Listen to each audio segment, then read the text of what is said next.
Hello बच्चों, part fifth विद्युत chapter का जो पार्ट फिफ्थ है उसमें आप सभी का स्वागत है। आज अपन जो पढ़ेंगे वो विद्युत धारा का तापीय प्रभाव है।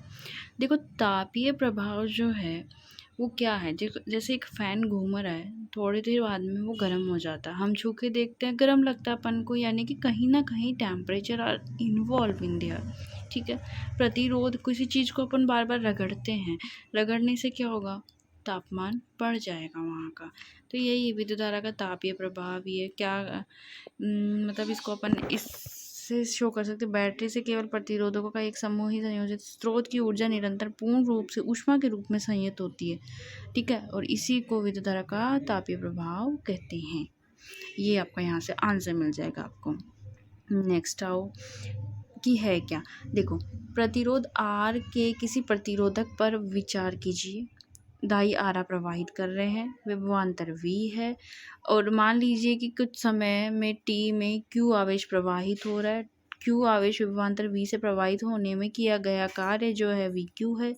अतः स्रोत को जो समय लग रहा है, टाइम लग रहा है, वो इसकी आपूर्ति कर रहा है। कहने का मतलब जो अपना पावर है यहाँ पे, तापीय प्रभाव का जो पावर है वो उसको अपन डिनोट करते हैं P equal to V upon Q T. क्यों आया है, क्योंकि Q जो है आवेश विभवांतर V से प्रवाहित होने पर किया जाने वाला कार्य है, इसलिए अपन इसको ले रहे हैं। विभवांतर पे कार्य कर रहे हैं, इसलिए Q अपॉन टी ले लिया। ठीक है। अब अपन ने एक चीज़ पढ़ी रखी है, क्या पढ़ रखी है, क्यू टी आई से डिनोट करते हैं Q/T को, इसलिए अपने बुक के अंदर डायरेक्ट Q/T को I से प्रेजेंट कर रखा है और P का फॉर्मूला बना दिया VI। क्लियर है यहाँ तक। नेक्स्ट आओ। अब क्या किया इसने, हीट यानी गरम कर रहा है, तो उसको कैसे इसने सॉल्व किया है कि जो ये VI है ये तो है ही है ना, और उसको हीट में किस टाइम पे इतना इसने हीट कर दिया, उस टाइम को भी इसने इंक्लूड कर दिया। देखो यहाँ पे, अर्थात समय t में स्रोत परिपथ में प्रदान की गई P इंटू टी है तो VIT के बराबर होगी।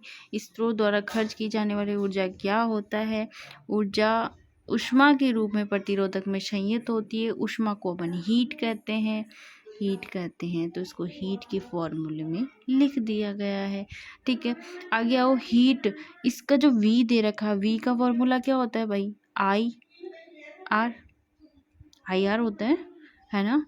तो अपन को V का फॉर्मूला इस H इक्वल टू VIT में पुट किया हुआ है। H इक्वल टू VI, एक मिनट, यहाँ पे आओ, यहाँ पे पुट किया हुआ है। कैसे किया हुआ है, V equal to IR, H equal to V की जगह अपन को लिखना है IR, वापस I और T, एक I और दो I, इसलिए 2I। ठीक है, RT। इसको याद करने की ट्रिक बताऊँ, हंसना मत।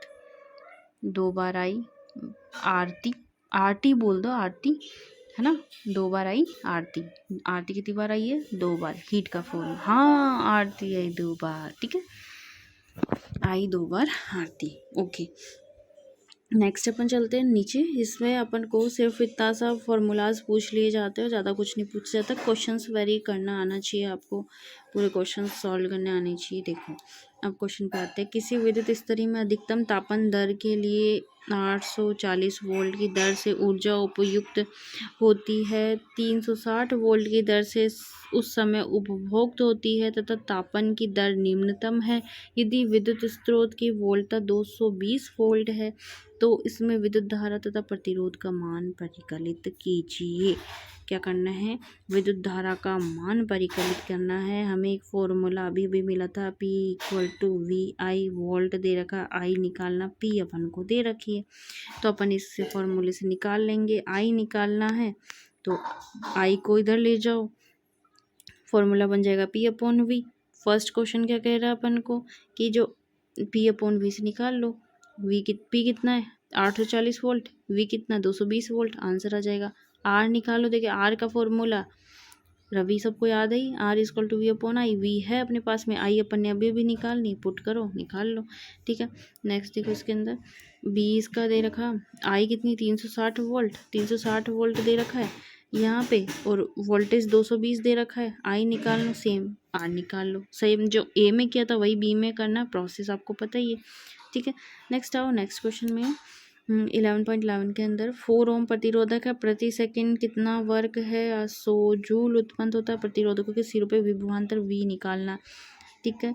100 जूल ऊष्मा, क्या दे रखा है, ऊष्मा, हीट, ठीक है। प्रतिरोध आर, टाइम दे रखा 1 सेकंड, कितना दे रखा 1 सेकंड, वोल्टेज निकालना है। फॉर्मूला क्या है, 2 बार आई रात में लगा दो, लगाना कैसे है, H equal to I square R T को इधर भेजो, मल्टीप्लाई हो रहा है इधर आके डिवाइड हो जाएगा, ये जो पावर लग रखी है रूट आ जाएगी, रूट में करके लो, इसको सॉल्व कर लो, ठीक है।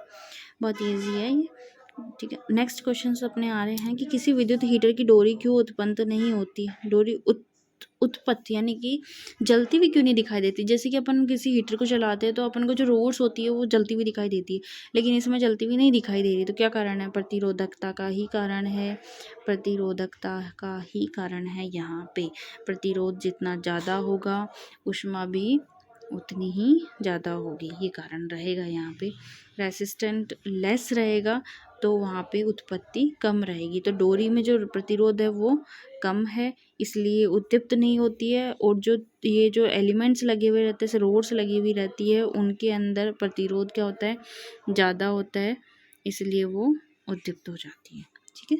सेकंड क्वेश्चन देखो, 1 घंटे में 50 वोल्ट विभवांतर से 96,000 कूलाम आवेश को स्थानांतरित करने में उत्पन्न ऊष्मा, हीट पूछिए भाई, हीट पूछिए, और ये अपन को वोल्टेज दे रखा है, वोल्टेज यानी वी, ये आई टी दे रखा 1 घंटा, ठीक है, आई क्यू बाय टी, यही फॉर्मूला अपन यूज़ करेंगे, है ना, VIT का फॉर्मूला यूज़ करेंगे। अब देखो इसमें आई की जगह अगर अपन ने H equal to V Q by T into T कर दिया, टी से टी कट जाएगा, तो H इक्वल टू क्या जाएगा, V इंटू क्यू, वी अपना कितना है, यहाँ पे वी अपना कितना है 50 वोल्ट, और क्यू कितना है 96,000 कूलाम, दोनों को मल्टीप्लाई कर दो, आंसर आ जाएगा। थर्ड क्वेश्चन देखो, यहाँ पे 20 ओम प्रतिरोधक की कोई विद्युत स्तरी 5 एम्पियर विद्युत धारा लेती है, विद्युत स्तरी प्रतिरोध R, विद्युत धारा I, टाइम T, ऊष्मा का परिकलन कीजिए। ऊष्मा का परिकलन करना है तो अपन को पता ही है H equal to I square R T, तीनों चीज़ें दे रखी है, इसको आपको सॉल्व करना है, इसमें रखा है। अब आओ व्यवहारिक अनुप्रयोग है, तो आपको व्यवहारिक अनुप्रयोगों में पूछा जाता है तो इतना सा पूछा जाएगा कि कहाँ कहाँ यूज़ करते हो, तो ये देखो विद्युत इस्त्री, विद्युत टोस्टर, विद्युत तंदूर की विद्युत केतली वगैरह, हीटर जूल वगैरह अपनी यूज़ करते ही हैं। और जो अपना टंगस्टन है उसका गलनांक यहाँ से आपको याद करना है 3380 डिग्री सेल्सियस, ठीक है।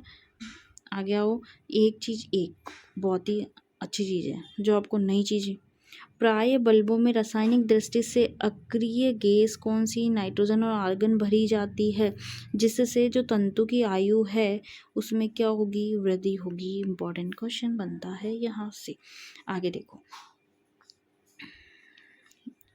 अब आ जाते हैं अपन, विद्युत शक्ति क्या है, वही पावर, क्या है पावर, पावर अपन ने पढ़ी है VI, ठीक है। V की वैल्यू क्या है, V इक्वल टू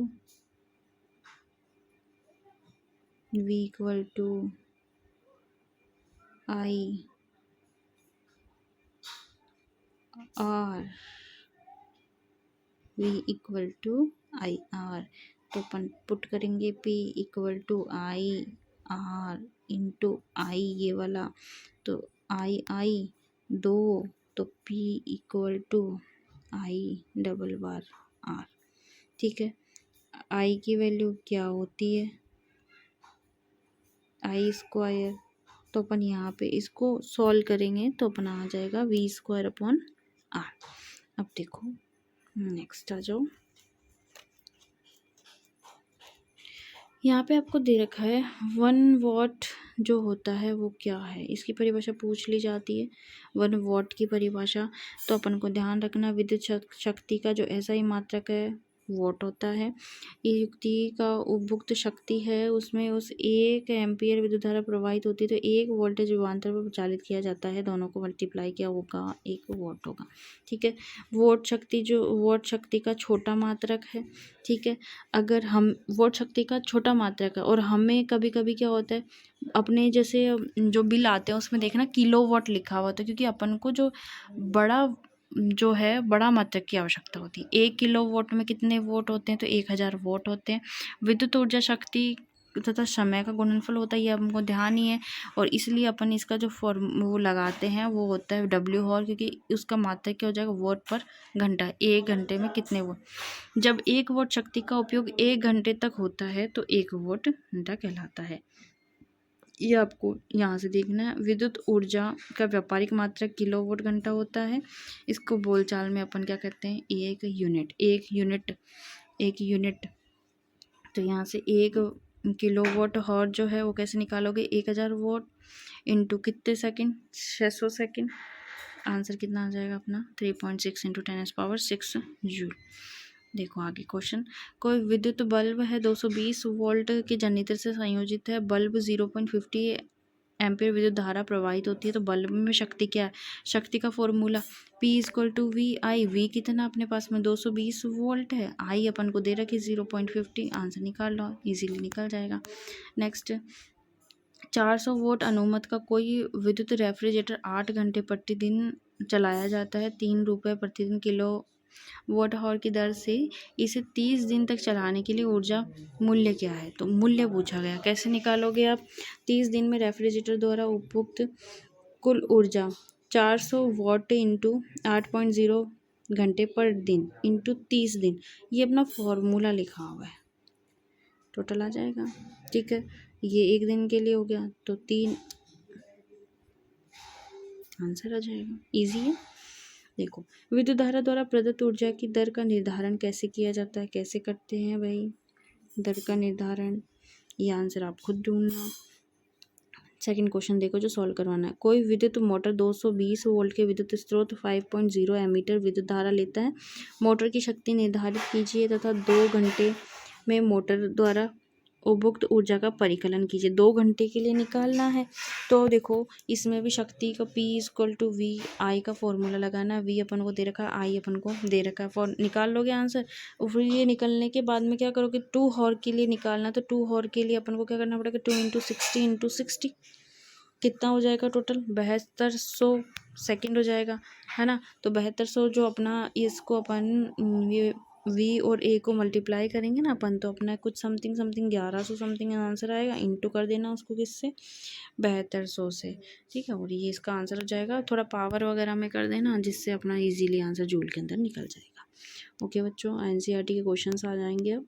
अगर आपको ये भी सॉल्व करके देखने हैं, एक एक चीज़ बतानी है, तो मुझे कमेंट सेक्शन में मैसेज करना। बाकी अपना चैप्टर जो है कंप्लीट हो गया, और उसके अलावा खुद से प्रैक्टिस करना क्वेश्चन सॉल्व करने की। Thank you to all of you.